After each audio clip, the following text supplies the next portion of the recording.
ఒక్కొక్క డివిజన్ కు మంత్రులను పెట్టి మంత్రుల పనేంటి ప్రజల మధ్య ప్రచారం కాదు.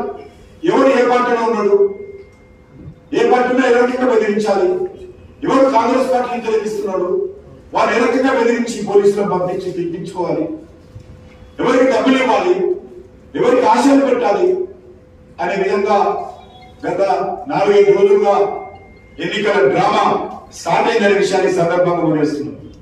కాంగ్రెస్ పార్టీకి అర్థమైంది, బీఆర్ఎస్ పార్టీకి అర్థమైంది. ఈరోజు భారతీయ జనతా పార్టీ ప్రచారం ప్రారంభమైన తర్వాత వాళ్ళు అనుకుంటున్నారు మేము సర్వే చేయించుకుంటున్నాము, సర్వేలో చాలా తక్కువగా ఉంది, మాకే ఎక్కువగా ఉందని ఇద్దరు 2 పార్టీలు డబ్బులు తలుచుకుంటున్నారు. కానీ ఖచ్చితంగా ఏదైతే దుబ్బాకలో జరిగిందో, ఏదైతే హుజూరాబాద్ లో జరిగిందో, ఏదైతే మహబూబ్ నగర్ లో జరిగిందో, అదే ఇక్కడ అవి ఉప ఎన్నికలు జరిగిందో, అదే ఇక్కడ మరి